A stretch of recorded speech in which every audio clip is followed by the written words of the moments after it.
कभी कभी मैं मीटिंग में जाता हूं तो लोग मुझसे पूछते हैं कि सर आप अपनी कामयाबी का राज बताइए कि आप कैसे कामयाब हुए।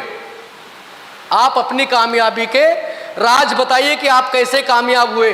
तो आप अपनी कामयाबी का राज बताइए। मैं अपनी कामयाबी के 5 राज है जो आज आप लोग को बताना चाहता हूं। कितने लोग हैं जो पहली बार मुझे सुन रहे हैं? पहली बार काफी लोग हैं, काफी लोग पहली बार मुझे सुन रहे। चलो जी, बहुत बहुत धन्यवाद आप सभी लोगों का। कामयाबी के मेरे 5 राज है, मैं आप लोग को बता दूं। सबसे पहला कामयाबी का राज मेरे सेल्फ इन्वेस्टमेंट। मैंने खुद के ऊपर खर्चा किया है, मैंने खुद के ऊपर खर्चा किया है। ये जो कपड़े हैं, ये जो जूते चप्पल, ये जो घड़ी, ये जो बातचीत, ये सब खर्चा करना पड़ता अपने ऊपर। अगर आपको भी इस धंधे में कामयाब होना है तो आपको सबसे पहले अपने ऊपर खर्चा करना पड़ेगा। अपने ऊपर आपको खर्चा करना पड़ेगा जीवन में कामयाब होने के लिए। मैंने खर्चा किया अपने ऊपर, आपको भी खर्चा करना पड़ेगा। उसमें पैसा भी होगा, उसमें हार्डवर्क भी होगा, मेहनत भी होगी, खर्चा करना पड़ेगा, समझे। दूसरा मेरी कामयाबी का राज हार्डवर्क। मैंने मेहनत करना कभी नहीं छोड़ा, मेहनत करना कभी नहीं छोड़ा। मैं आप लोगों को बता दूं कि मैं भले रहता अभी मुंबई में हूं, लेकिन मेरा जन्म यहीं उत्तर प्रदेश में बहराइच में हुआ। मेरी थोड़ी बहुत जो पढ़ाई लिखाई हुई यहीं बहराइच में हुई। मुझे अच्छी तरीके से याद है जब से मैं समझदार हुआ और जब मैं पढ़ने जाया करता था, पैर में मेरे चप्पल नहीं हुआ करती थी उस टाइम पे, क्योंकि मैं गरीब घर में पैदा लिया था। जन्म मेरा गरीब घर में हुआ था। मेरे पिताजी किसान थे, खेती करते थे। आज भी मेरे यहाँ पर खेती होती है, बगीचे आज भी मेरे यहाँ पर है। और मैं मेहनत करने की जो मुझे प्रेरणा मिली, सीख मिली, वो मुझे मेरी माँ से मिला। मैं देखता था कि मेरी माँ हमेशा मुझसे बाद में रात में सोया करती थी, मुझसे पहले ही बिस्तर से उठ जाया करती थी। उस टाइम पे गैस नहीं हुआ करता था, मिट्टी के चूल्हे हुआ करते थे, लकड़ी पे खाना बनता था। तो चूल्हे को सैतना, लीपना, बर्तन को घसना, फिर आटा सानना, रोटी बनाना, बच्चों को तैयार करके स्कूल भेजना। घर में हमारे गाय भैंस थी, उनकी सेवा करना। हमारे यहाँ पर खेत था, फिर अपने खेतों में जाके अगर गेहूं की फसल है तो गेहूं काटना, धान की फसल है तो धान काटना, अरहर का फसल का टाइम है तो अरहर का काटना। और अपने खेतों में जब हम लोग काम कर लिया करते थे, तब दूसरे के यहाँ मजदूरी किया करते थे, दूसरे के खेतों में जाके काम किया करते थे। और मुझे अच्छी तरीके से याद है जब मैं पढ़ने जाया करता था, पहले बस्ता होता था, बस्ता, पाटी, खड़िया और सेठक कलम। कोई होगा उस साइड का तो जान रहे होंगे आप लोग, जान रहे हैं, इसे बताना आप लोग समझ रहे हो ना। हाँ, पाटी, सेठक कलम, और सवेरे सवेरे उठे और नेकर पहने और बूसट पहने और लाहिक तेल लगाए, मुंह में भर से भगे स्कूल। दौड़ते गए तो सबसे पहले खरारा ले लो, स्कूल बहारो, स्कूल खुद ही बहारो। फिर उसके बाद टाट बिछाया जाता था, टाट, उस गोनी को, बोरे को, टाट को बिछाना, अपना बस्ता रखना। फिर राष्ट्रगान होता था, जनगण मन अधिनायक जय है, भारत भाग्य विधाता, राष्ट्रगान हुआ। फिर उसके बाद में जो भी छोटा बड़ा, छोटी बड़ी, छोटाओ बड़ाओ पढ़ाया गया। पढ़ाई से जैसे आए निकल के घर पहुंचे, जो भी घर में चटनी रोटी बनी रही वो खाए और तुरंत डंडा लिए, लाठी और गाय भैंस लेके चल दिए चराने, उनकी सेवा, फिर उनको लेके जाओ। अरे मैं अभी स्विमिंग पूल में कभी कभी नहाता हूं तो सब लोग बोलते सर बड़ा अच्छा तैर लेते हो। मैंने तैरना भैंसों को नहला नहला के सीखा है। हाँ, उनकी पूंछ पकड़े पकड़े समझे, उनको नहलाता था, फिर वहीं से सीखा।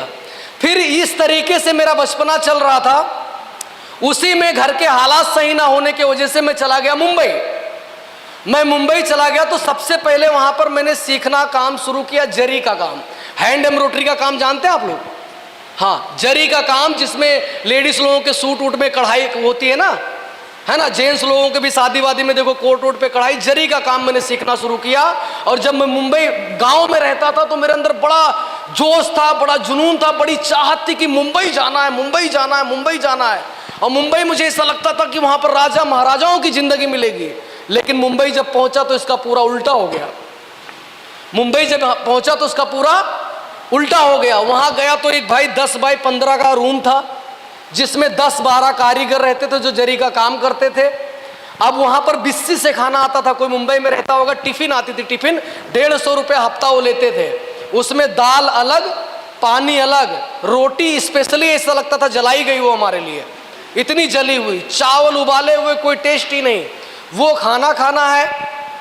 एक टॉयलेट रहता था, उसमें 20-20 जन उधर चौल में रहने वाले लाइन लगा के खड़े रहते थे वहां पर। एक नल होता था, सवेरे जल्दी उठ के पानी भरना। ऐसा मुंबई में जरी का काम सीखना शुरू किया मैं, और 5-6 महीने मैंने काम सीखे। फिर मैं बीमार होने लगा, क्योंकि गांव में खुली हवा में रहने वाला आदमी एक पिंजरे की तरह एक कमरे में बंद कर दो तो रह नहीं पाया। फिर मैं वापस मैं मुंबई से गांव चला आया, बहराइच।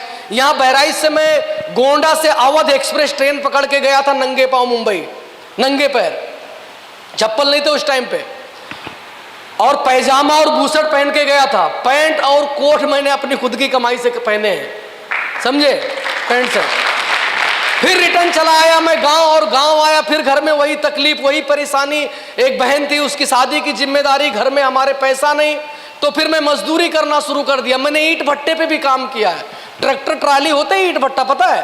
हाँ, ट्रैक्टर ऐसे ईंटा ऐसे उठा के ऐसे फेंकते हैं, ऊपर वाला फेंकता है, ऐसे उठा के रखते ना ऐसे। ये मैंने किया, ईंट भट्टे पे काम किया। चक्रोट पटता है गांव में, देखना सरकार की तरफ से। हाँ, चक्रोट बहराइच में फरुआ कहते हैं, फरुआ से तसलम माटी भरे मूड़े लदाए दे लेके जाए पार्टी, ऐसे 15 रुपए रोज पे मजदूरी। ऐसे करते करते फिर 6-7 महीने निकले। महुआ का जब टाइम आता था, आम महुआ का जब सीजन आता तो महुआ दूसरे के बगीचे में बीनने जाता था, 3 हिस्सा मालिक का और 1 हिस्सा हमारा। ऐसे मैं काम किया मुंबई में। फिर वापस में बहराइच में, फिर इसके बाद में वापस चला गया मुंबई में, और मैंने सीखा सिलाई का काम। सिलाई का काम मैं सीखा। सिलाई के काम में कारीगरों के कपड़े धोना, झाड़ू मारना, टॉयलेट बाथरूम जो होते थे उसको साफ करना, चाय लाके देना, खाना लाके देना। ये सिलाई का काम सीखने के टाइम पे तकलीफ, कारीगरों से मार पड़ती थी, बहुत मार पड़ती थी।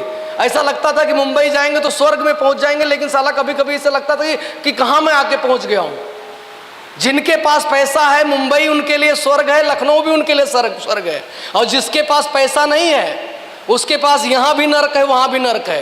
कहते हैं कि माल है तो लाल है, माल है तो लाल है, नहीं तो कुत्ते जैसा हाल है। तीसरा मेरा कामयाबी का रास्ता, never missed any opportunity for self development. मैंने सीखने का कोई भी मौका कभी नहीं छोड़ा। ट्रेनिंग चाहे दिल्ली लग जाए, मुर्तुजा आएगा सीखने के लिए। ट्रेनिंग चाहे लखनऊ लग जाए, मुर्तुजा आएगा सीखने के लिए।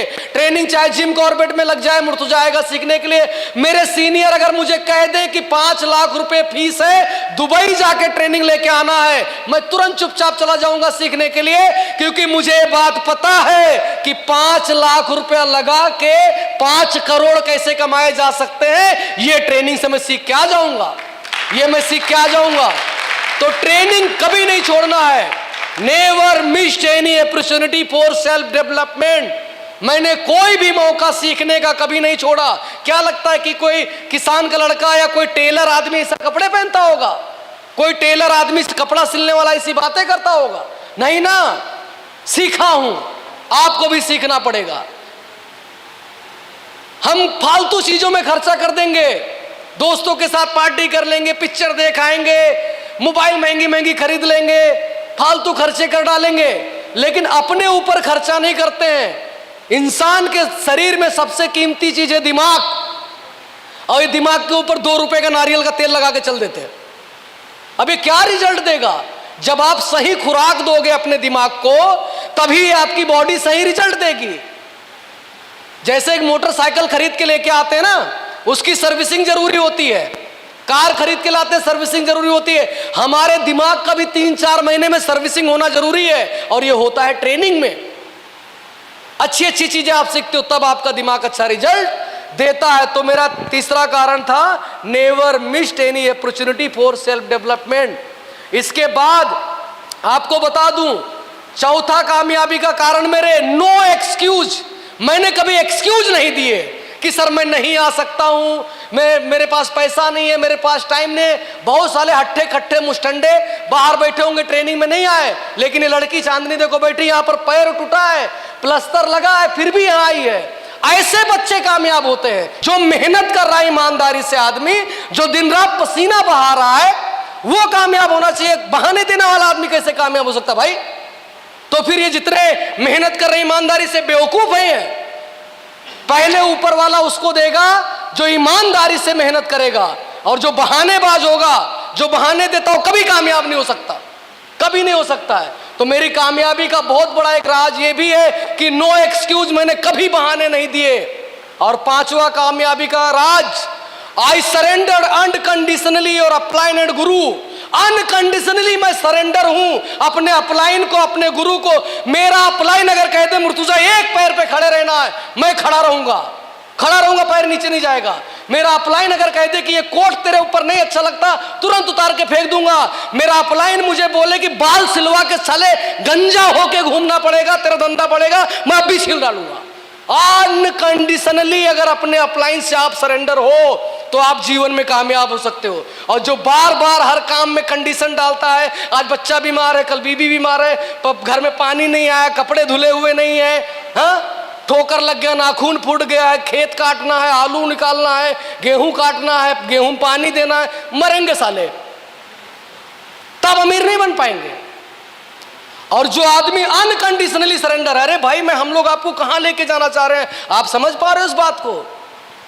भरपूर पैसा कमवाएंगे, आपको इज्जत मान सम्मान, लोगों की दुआ के साथ आपको पैसा कमवाएंगे। आपकी आने वाली जनरेशन, पीढ़ियां सुधर जाएगी अगर आज आप मेरी बात मान जाते हो तो। पैसे को लेकर कभी जीवन में कमी नहीं होगी, भरपूर इज्जत मिलेगा आपको, भरपूर पैसा मिलेगा आपको। अपने अपलाइन को अनकंडीशनली सरेंडर हो जाओ, अनकंडीशनली सरेंडर हो जाओ। आपके जो एक्टिव अपलाइन है, जो आपको मदद और सपोर्ट करते हैं, क्यों शिवम सर?